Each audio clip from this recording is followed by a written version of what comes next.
商太太和海童交换了一下眼神，大家都没有意见的话，那我和彤彤也放心了。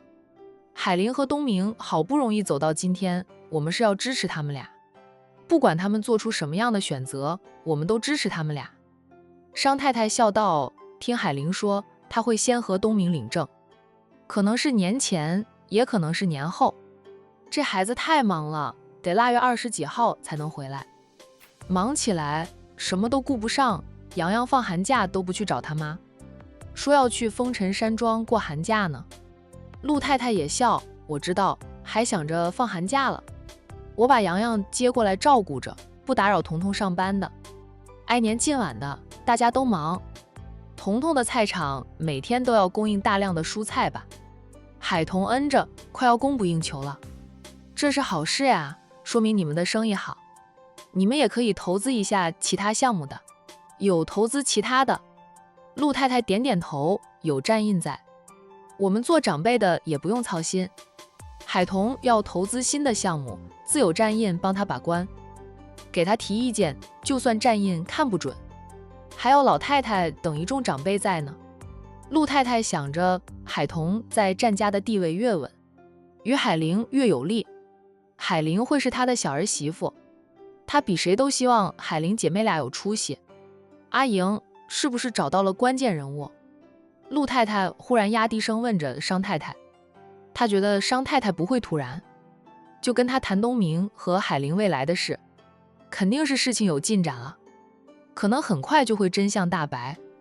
到了海玲和凤家少主一决高下的时候，商家和海童才会担心他们陆家不同意东明上门，提前来问问他们的态度。商太太笑，什么都瞒不过姐，我妈的助理找到了，她那里有点证据，加上她是经历了当年的事，属于有利的人证，还有几位老前辈都可以当人证。等我钟伯休息2天，他手里保留着的证据拿过来了，我们就一起飞江城。说到这里，商太太的眼神变得异常的森冷，表情也是严肃至极。害了我一家子的人，就算是我的亲姨，我都不会饶了他，他抢来的一切我也要拿回来。陆太太说道，需要我们帮忙尽管开口，不要跟我们客气，海玲的事也是我们陆家的事，需要姐帮忙的时候，我绝对会厚着脸皮求帮忙的，姐别想置之事外。陆太太笑，那才对吗，老前辈。陆太太后知后觉捕捉到了商太太话里的新人物，商太太低声告诉了陆太太。陆太太夫妻俩两眼亮晶晶的，立即说道，我们现在去游游山庄还来得及的吧？占老太太不够意思呀，都不跟我们说一声。怎么说我们两家也是拈亲带故的了，还有阿莹，你也是这么大件事不早点跟我们说一声。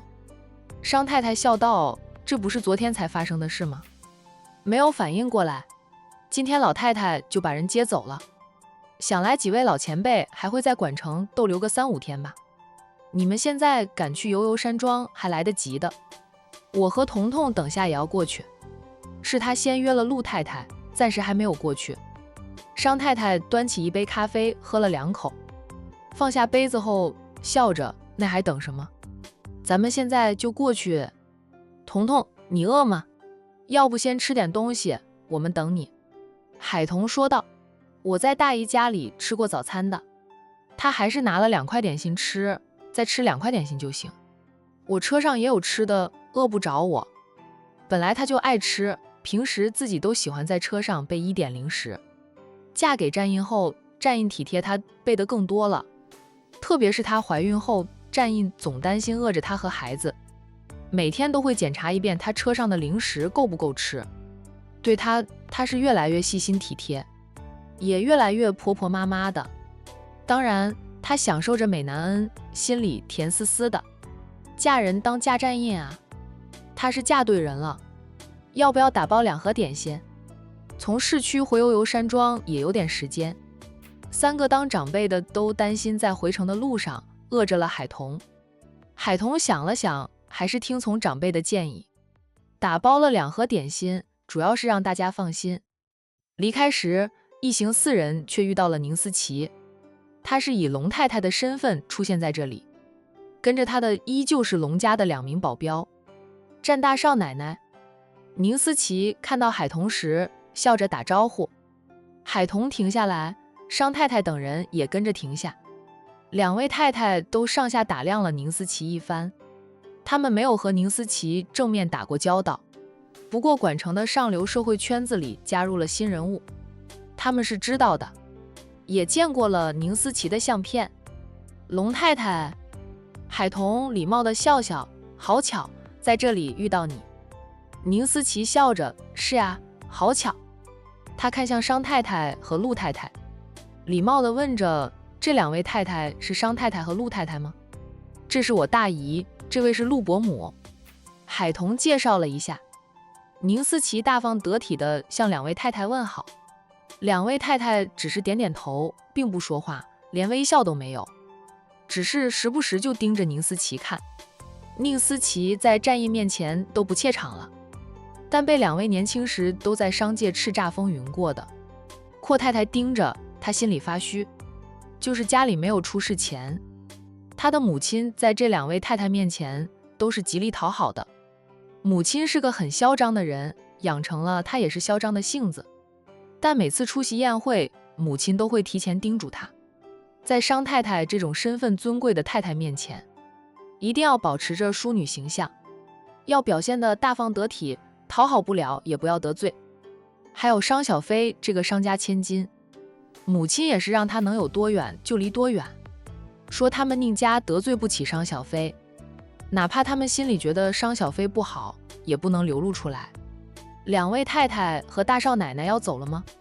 宁思琪心里发虚，面上还在强装镇定，不停在心里念着，她现在是龙太太，不是宁思琪，她是龙太太。她戴着精致的人皮面具，谁都认不出她来，就是宁云初那个瞎子都没有办法证明她就是宁思琪。这样想着，宁思琪放松了一点。海童回应着，龙太太，我们还有事，先走。好的，改天有空了，我请大少奶奶吃饭。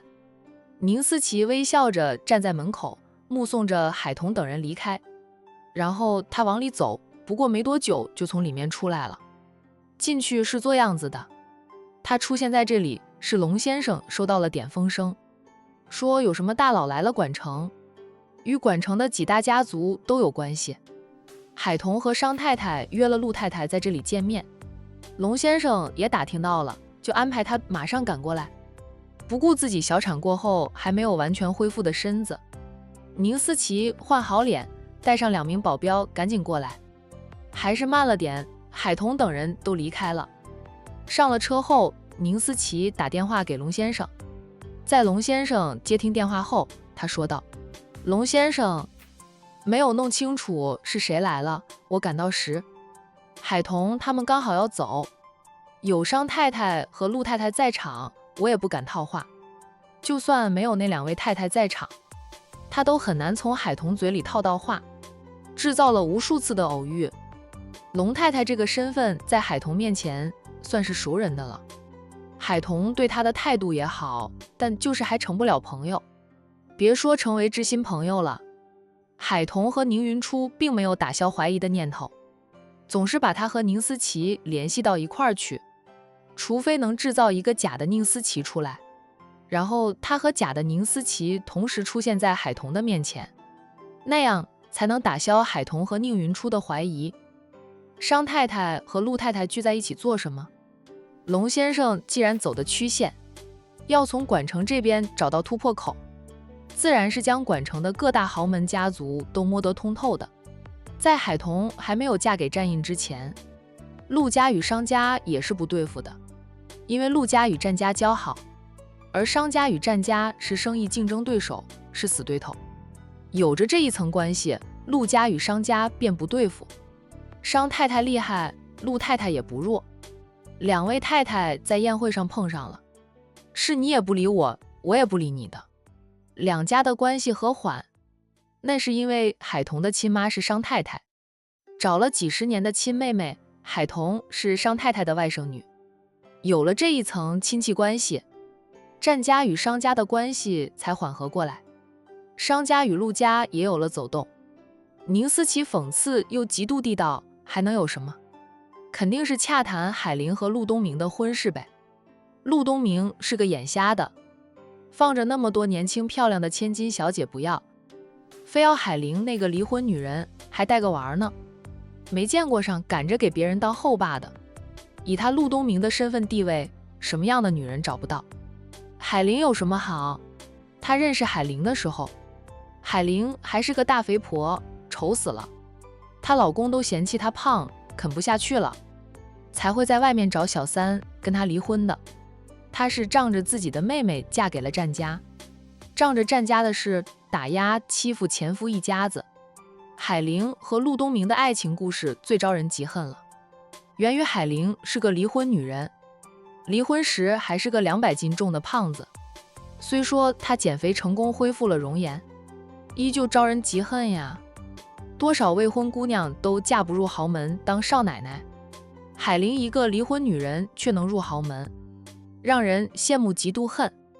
宁思琪始终觉得是海玲早早就布了局，引诱着陆东明入局的。她看到妹妹嫁入了豪门，羡慕大少奶奶的生活，就瞄准了陆东明。因为陆东明是战印的铁哥们，海玲顶着战印大姨姐的身份，得以经常见到陆东明。不知道海玲用的什么法子，勾走了陆东明的心，让陆东明非她不娶。陆太太原本不同意的，听说陆太太心目中的儿媳妇人选是一个叫做于茵茵的千金小姐。陆东明以前还见过于茵茵的呢，于小姐也追求陆东明一段时间，愣是输给了海玲这个离婚女人。为了能和海玲在一起，陆东明更是出了车祸。他一出车祸，陆太太夫妻俩就投降了，默许了他和海玲的事，着实气人呀。宁思琪出狱后听到这些八卦时，那个嫉妒恨呀。父母还没有出事前，母亲一心想安排她嫁入战家当少奶奶的，说战家才是真正的豪门，他们宁家那点家产在战家面前简直就不值得一提。母亲运作了那么长时间都没有运作成功，她在战家诸位少爷那里没有留下一点印象，反而是宁云初这个瞎子得到了战二少爷的喜欢，嫁入了战家当二少奶奶。为什么呀？宁思琪不止一次问苍天，为什么他想要的总是得不到，别人却能轻易得到他想要的一切？龙先生听出宁思琪话里的嫉妒，他说了句人家有那个命，这是羡慕都羡慕不来的，意思是他没有那个命了，他只有给龙先生当情妇的命。我再派人打听打听是哪些大佬去了管城。龙先生说道，对了，幼儿园马上放暑假了，你盯紧海童姨生俩的行踪，看看他们会不会离开管城，离开管城去哪里。龙先生的目的就是通过洋洋接触到叶君博的养子，确认一下那个孩子是不是他要灭口的对象。这个很难呀，海童身边总有保镖跟着，战印的信息网厉害，他身边还有苏家在背后撑着，我这点道行哪能神不知鬼不觉地跟着海童？宁思琪做不到这一点。龙先生默了默后说道，行吧，我让人盯着。宁思琪的确没有这个本事，就是他的人都要很小心很小心才能打听到一点消息，在人家的地盘上他再强大都斗不过管城几条地头蛇的。龙先生，我有个建议，不知道可不可以提一提。宁思琪想向龙先生提议造一个假的宁思琪出来，我以龙太太的身份跟海童接触了那么多次，一点进展都没有，他和宁云初依旧怀疑我就是宁思琪。我想就算我扮龙太太1年半载都无法成为海童的朋友的，除非能打消他的怀疑。龙先生能不能弄几张跟我长得一横一样的人皮面具，然后找一个身形声音和我都很像的女人，假扮成我，再配合着我一起出现在海童和宁云初的面前，这样他们俩就会打消怀疑的念头了。我这个龙太太才能一步步取得海童的信任，成为他的朋友。龙先生沉默了片刻后说道，你的提议不错，我会让人去寻找跟你身形、声音差不多的人，再做几张跟你面容一模一样的人皮面具，假扮一下你，与你一同出现，只要打消了他们俩的怀疑就行了。宁思琪说道，他可不想假的宁思琪经常出现在他的眼前，感觉就是占了他的便宜似的。放心，我会安排的妥妥当当的。龙先生哪有不清楚宁思琪心里的想法？没事了，你回去好好的休息，身体是你自己的，爱不爱惜是你的事。这枚棋子还要用上很长一段时间。龙先生不希望宁思琪因为一次的流产，导致身体太虚，不能帮他做事。棋子若是没有了用处，有可能就是死路一条。龙先生温和地补上了一句话，他的声音是显得温和，但听在宁思琪的耳里，却让他遍体生寒，心里对龙先生恨得牙痒痒的，却不敢流露出半分。他会流产是谁害的？还不是他害的。以后没有做好避孕措施，他别想碰他。宁思琪在心里暗下决心，不要轻易屈服，却忘了当初他不管怎么挣扎反抗，依旧被龙先生玷污的事。在龙先生面前，他压根就反抗不了，稍不顺龙先生的意，还要被龙先生连孔带下，身体还要被他连番糟蹋呢。龙先生，放心，我会爱惜自己的身体，我回去就好好休息。宁思琪是觉得自己恢复的不错，不过偶尔还是会头晕。照顾他的月嫂说他的身体还没有恢复的，要他最少卧床休息半个月，给他准备的营养餐一定要吃。是他不听劝，大冷的天都往外跑。月嫂说他若是留下了月子病，有他受的。大冷的天他还往外跑，是谁害的？宁云初和海童害的。那两个女人现在活得好好的，不行，得去找宁云初的麻烦，哪怕是去闹一闹，她心情都能好一点。我想去宁家大宅，以宁二小姐的身份回去。宁思琪对2名保镖说道。保镖扭头看了他2眼，没有说话。宁思琪深吸几口气，再次说道，我要去宁家大宅。太太要去宁家大宅，总得回去换了衣服，卸了妆才能过去。宁思琪不说话了。保镖送他回到龙家别墅，他就赶紧上楼换衣服卸妆，恢复了宁二小姐的面容，然后匆匆出门。保镖没有送他，他以宁二小姐的身份出现，就是个落魄的千金小姐，哪还有保镖跟着保护他。去到宁家大宅，别墅的大门紧闭，宁云出养的那几条凶残的狼狗趴在大门口，别墅外面有点动静，几条狼狗就会跳起来狂吠。宁思琪被这几条狼狗追咬过，有了阴影，看到几条狼狗，他都不敢开车近前，远远的停了车，人也不敢下车。他拿出手机打电话给弟弟宁天磊，天磊没有接听电话，还过了好几分钟才回复电话给他。宁天磊，你死去哪里了？没有带手机吗？我打电话给你，你也不接听，你眼里还有我这个二姐吗？整天就知道讨好你那个瞎子大姐。是，她现在的大腿很粗，你抱着她的粗大腿不愁吃穿的。宁天磊都还没有说话，电话一通，宁思琪就对弟弟一通大骂，二姐，我在上班，不方便接听电话，躲到洗手间才敢给二姐回电话。宁天磊无奈地解释着，姐弟俩不管是通电话还是见面，总是少不了一顿吵，二姐总是骂他。上班？你在哪里上班？看吧，你将爸妈转给你的家产都交给了宁云初打理，他都霸占去了吧？堂堂的宁家少爷，需要跑去打假期挣下学期的学费了吧？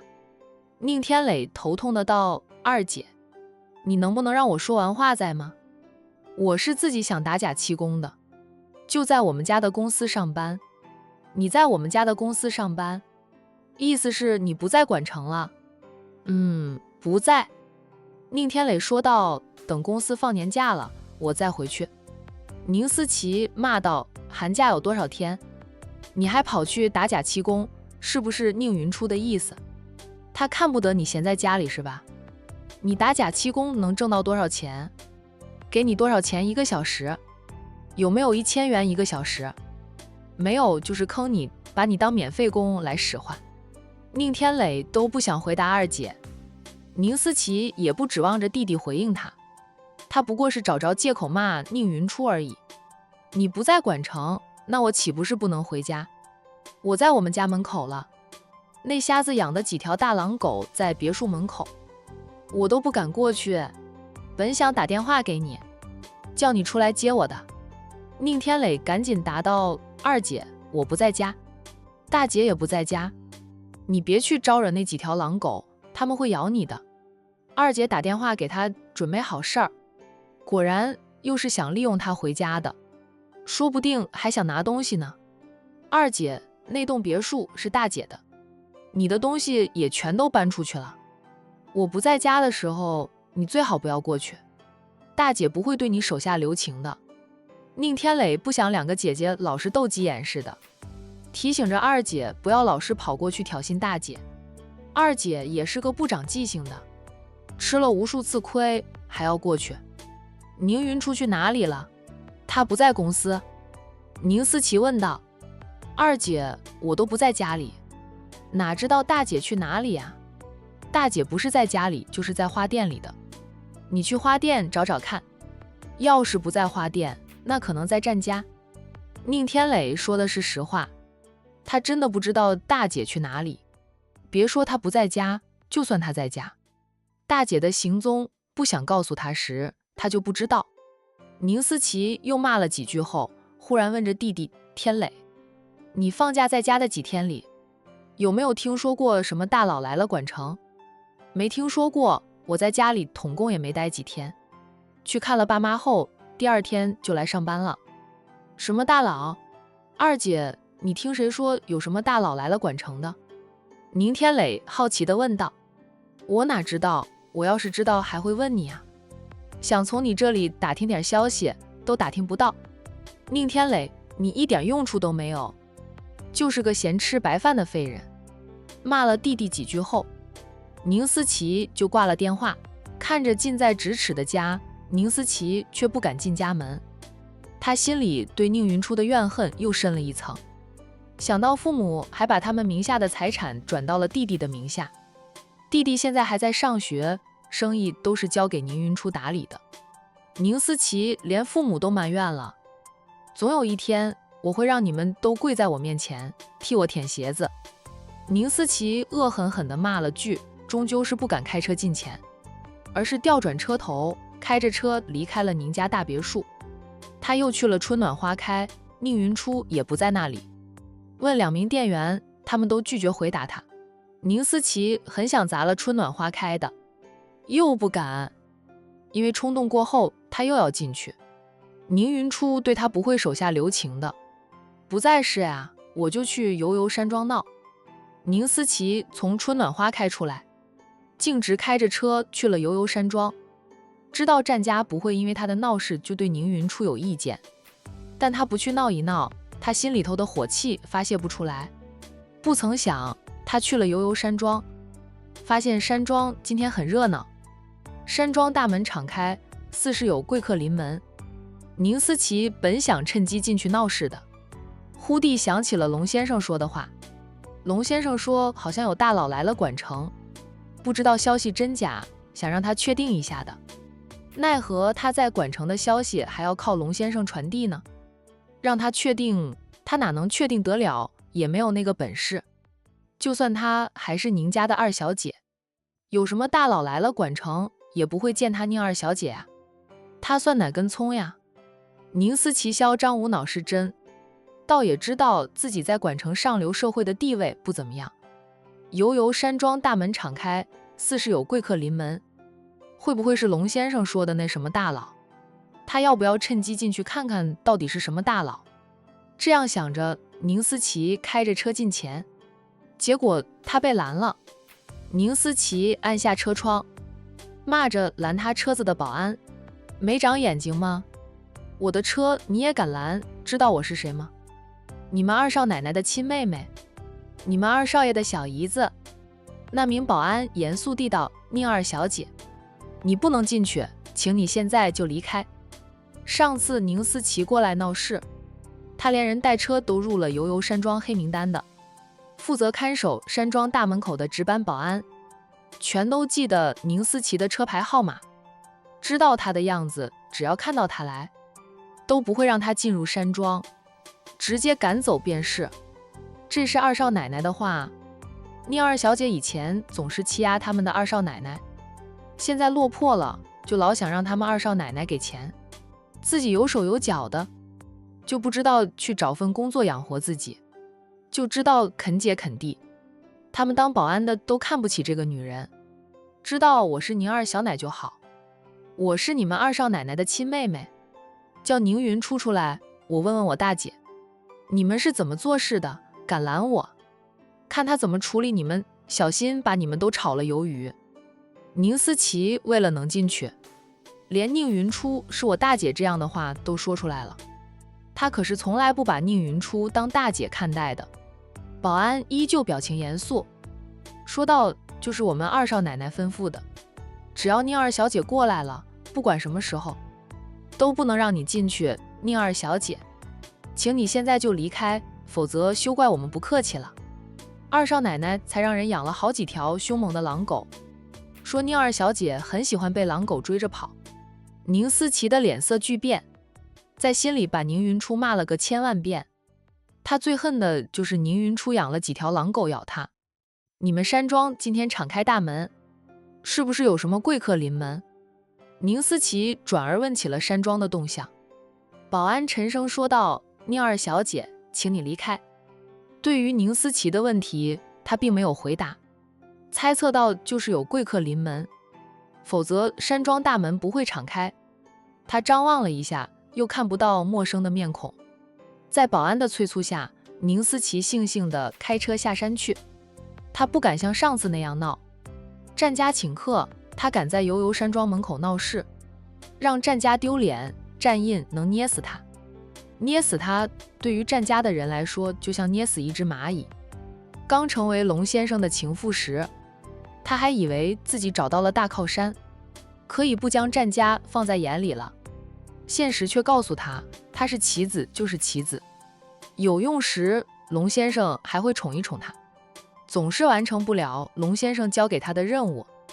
龙先生连看都不看他一眼。龙先生过来了，喜欢做的事也是在男女之事上虐他，他花样多，逼着他配合，有时候他还会拿着鞭子往他身上抽2下。变态的老男人。宁思琪还以为自己将来有一天能成为真正的龙太太呢，这么变态的老男人，她还是不嫁了。帮龙先生办好了事，等到龙先生事成后，她可以脱离龙先生的掌控，拿着从龙先生这里赚来的钱，要么远走他乡找个听话的男人嫁了，要么就逼着战一晨娶她。她要取代宁云初成为战家的二少奶奶。龙先生答应过他的，他事成之后会帮他报仇雪恨，他想要的男人，他也会帮他达成心愿，嫁给他想要的男人。知道在管城他还是个小蚂蚁一样，宁思琪才会悻悻地下山。在山脚下待了片刻，并没有看到有陌生的车辆过来。宁思琪打电话给龙先生，在龙先生接听电话后，他将悠悠山庄今天的情况告诉了龙先生。龙先生听后说道：“我怀疑大佬就是在战家，就是他的手伸不进战家去。那什么大佬好厉害，不知道是什么来头，他的人调查时都折了，只知道来了管城，就是在管城他也查不到有用的信息。战家本来就守得像铁桶一般，现在守得更牢固了，真的是连只蚊子都飞不进去，哪怕悠悠山庄的大门敞开着，你不会进去看看？都去了悠悠山庄，你也不知道进去。龙先生说着宁思琪。宁思琪委屈地道，你以为我不想进去？我做梦都想进去，那是我妈为我找的婆家呢。可是我进不去宁云初那个贱人，吩咐了，只要是我过去，都不要让我进去，让我滚。龙先生，宁思琪委屈地道，你可得帮我出气，让宁云初吃点亏。知道龙先生喜欢玩女人，他补充了一句，宁云初比我更漂亮，更有气质，她身上总有古人淡如菊的韵味。龙先生就不想尝尝？龙先生在电话里笑了笑，说道，我知道你嫉恨着你姐和海童，不得不承认，他们就是比你聪明，比你有价值。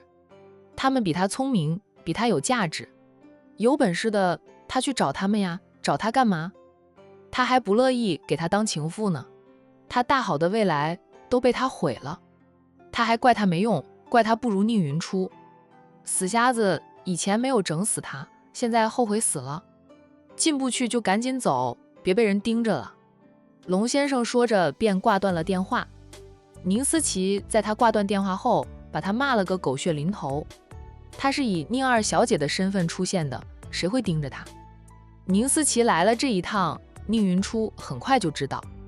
听说妹妹来了后又走，宁云初想了想后，打电话给自己的人，在来悠悠山庄的半路上等着宁思琪，不要被宁思琪发现，然后跟踪宁思琪，看他最近都跟谁混在一起。住处宁云初是知道的，因为是弟弟给宁思琪租的房子，天磊不会瞒他，什么事儿都跟他说。宁云初始终怀疑龙太太就是宁思琪，声音身形太像了，就是那张脸不像，整容应该不会，因为时间太短。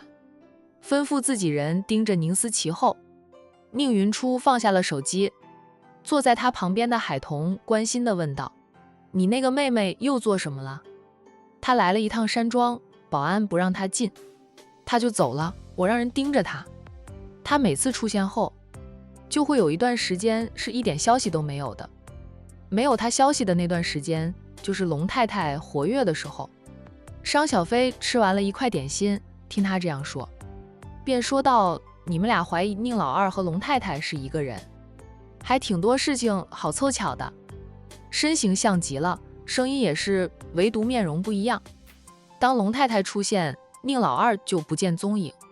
海童嗯着，苦于没有证据证明他们就是同一个人，说宁思琪整容吧，他还会经常跑来找云初的麻烦，就是这一点我想不明白。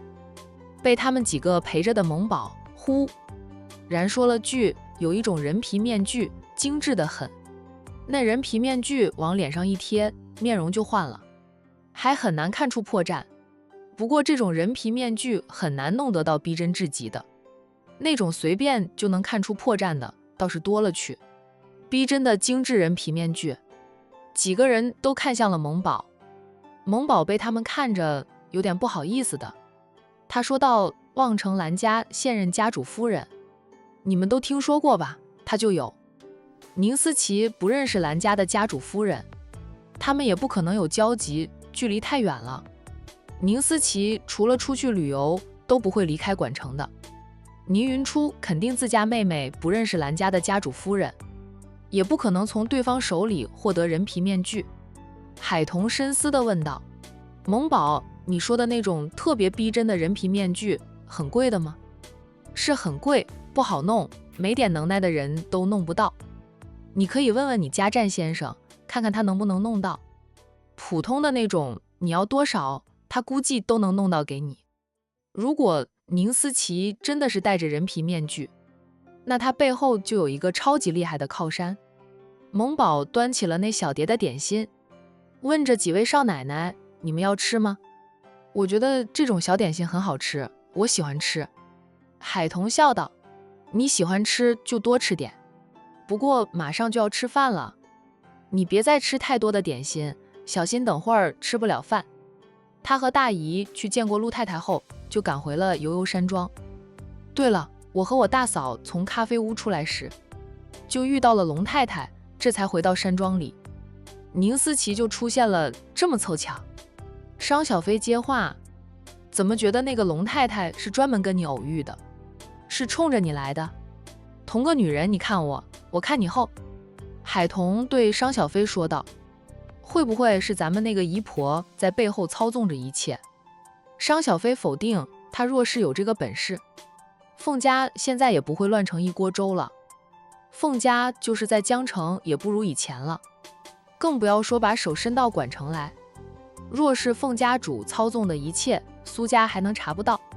当苏家是吃白饭的吗？蒙宝还是吃他喜欢吃的点心，发觉战家的点心做得精美不说，还特别好吃。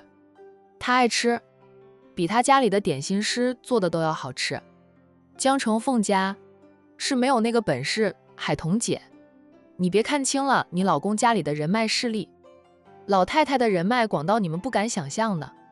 还有商家、陆家、苏家，管城的豪门大族，跟你们战家都是穿一条裤子的，举几家之力都查不到的背后指使人，就说明那人背景强大。从你们的谈话中，我觉得龙太太真是宁二小姐的话，肯定策划着什么阴谋，主要还是想接近海童姐。海童等人觉得她分析的有道理，然后个个都看着她。蒙宝，我就吃这一块，吃完了这一块，不吃了留点肚子吃饭。悠悠山庄今天请来了很多贵客，如同办酒席一样。当然了，能被战家请过来的，都是非一般的人物。老太太是个精于吃的老人家，听说战家的厨师烧的菜都很好吃，战家的少爷们也会做菜。对于吃货来说，来了悠悠山庄就如同进了天堂一样，他怎么能错过品尝人间美食的机会？几个人还是看着他。蒙宝继续装糊涂，那行，我不吃了，免得等会儿吃不下饭。他放下了那个精美的碟子，怎么还看着我？看我嘴馋是吧？你们几个跟我一个样，哪一个不是吃货？哦，云初不是。海童姐那可是正宗的地道的管城吃货。海童笑着，蒙宝，你觉得咱俩怎么样？我对你那是一见如故，就像几十年的老朋友一样。蒙宝打哈哈，海童姐，你前面那句话听的，容易让人误会咱俩有点什么呢？虽然我很喜欢你，可我不敢有什么的。你们家战先生厉害得很，刀眼劈过来能把我劈成两半，比我家大师兄还要冷冰冰的眼神太利了。我也很喜欢你们呀，跟你们聊得来，就像老朋友一样。我是有不少的师兄姐妹们，但是各奔东西，分布世界各地，平时想聚聚那是做梦。